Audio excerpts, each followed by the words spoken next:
Hi friends, నేను మీ Hari. Last time మనం భగవద్గీతలో మొదటి అధ్యాయంలో కొంత భాగం తెలుసుకుందాం.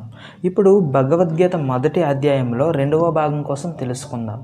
ఇక్కడ అర్జునుడు అంటున్నాడు, నా శరీరం అంతా వణుకుతున్నది, నా విల్లు గాంధీవం చేజారిపోతున్నవి, మరియు నా చర్మమంతా మండిపోతున్నది, నా మనస్సు ఏమీ తోచని స్థితిలో అయోమయంగా తిరుగుతున్నది. ఇక నన్ను నేను స్థిరంగా ఉంచుకోలేకపోతున్నాను.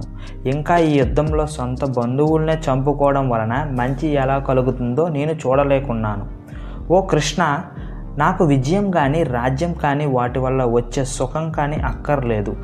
మనం ఎవరి కోసమైతే ఇదంతా కోరుకుంటున్నామో వారే మన ఎదురుగా యుద్ధం కోసం ఉన్నప్పుడు రాజ్యంతో కానీ సుఖాల వలన కానీ ఈ జీవితం వల్ల కానీ ప్రయోజనం ఏముంది?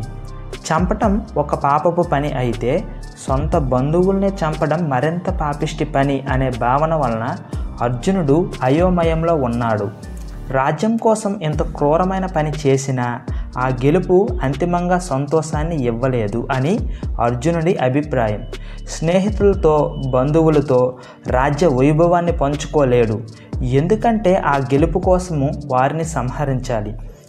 గురువులు, తండ్రులు, కొడుకులు, తాతలు, మేనమామలు, మనువులు, మామలు, బావమరుదులు, ఇంకా ఇతర బంధువులు వీరందరూ తమ ప్రాణాలని పణంగా పట్టుకొని ఇక్కడికి చేరి ఉన్నారు.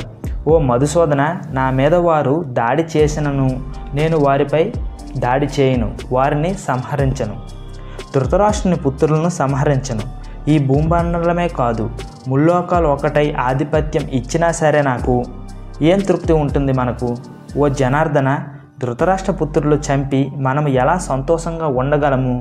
వారు దుర్బుద్ధి కలవారు, దురాక్రమణ పరులు.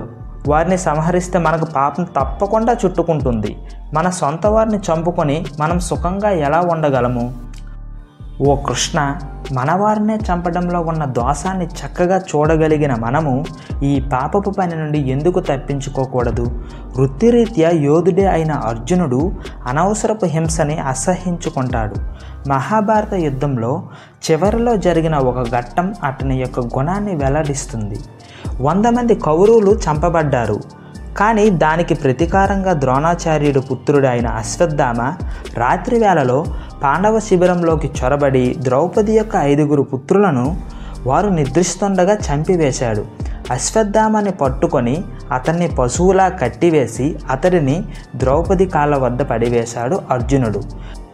కానీ క్షమాగుణము మరియు సున్నిత హృదయం కలిగిన ద్రౌపది అశ్వత్థామ తమ గురువు ద్రోణాచార్యుడు పుత్రుడు అయినందున అతన్ని క్షమించాలి అని అన్నది. మరోపక్క అశ్వత్థామని చంపివేయాలి అని భీముడు అంటున్నాడు. ఈ సందిగ్ధ వ్యవస్థలో అర్జునుడు శ్రీకృష్ణుని వైపు పరిష్కారం కోసం చూశాడు. కృష్ణుడు అన్నాడు, గౌరవింపదగిన బ్రాహ్మణుడు తాత్కాలికంగా ధర్మపదం నుండి తప్పినా అతన్ని తప్పకుండా క్షమించవలసిందే, కానీ ఆయుధం పట్టి చంపడానికి వచ్చిన వారిని తప్పకుండా శిక్షించవలసిందే అని చెప్పాడు. అక్కడ అర్జునుడు అశ్వత్థామని చంపలేదు, కానీ అతని తల వెనుక పిలకను కత్తిరించి అతని నుదురుపై ఉన్న మణిని తొలగించి శిబిరం నుండి బహిష్కరించాడు. కాబట్టి సాధ్యమైనంత వరకు అర్జునుడు హింసని వీడటంలో ముందు ఉంటాడు అని ఇక్కడ అతని స్వభావం వెల్లడిస్తుంది. ఇక్కడ అర్జునుడు అంటున్నాడు, వంశనాశనం జరిగినప్పుడు ఆ వంశ ఆచారాలన్నీ అంతరించిపోవును మరియు మిగిలిన కుటుంబ సభ్యులు అధర్మపరులు అవుతారు. అందువలన పెద్దల్ని ఎప్పటికీ సంహరించకూడదు అని అంటున్నాడు. ఇంకా దుర్గుణాలు ప్రబలిపోవడం వలన కుల స్త్రీలు నీతి తప్పిన వారు అగుదురు. ఇంకా స్త్రీల యొక్క అనైతిక ప్రవర్తన వలన అవాంఛిత సంతానం జన్మిస్తారు. ఇక్కడ వైదిక నాగరికతలో స్త్రీలకు చాలా ఉన్నతమైన స్థానాన్ని ప్రసాదించింది. స్త్రీలు పవిత్రంగా ఉండటానికి ఎంతో ప్రాముఖ్యం ఇచ్చింది. ఎక్కడైతే స్త్రీలు పవిత్రమైన పరిశుద్ధమైన నడవడికతో ఉంటారో వారు సమాజంచే పూజించబడతారు. అక్కడ దేవతలు హర్షిస్తారు. ఇలా జరగకుండా ఉండాలి అంటే యుద్ధం చేయకూడదు, మన బంధువుల్ని సంహరించకూడదు అని అంటున్నాడు అర్జునుడు. ఓ జనార్దన, కులాచారములను నాశనం చేసిన వారు నరకంలో ఉంటారని నేను పండితుల నుండి విన్నాను. ఈ పెద్ద పాపం నేను చేయను.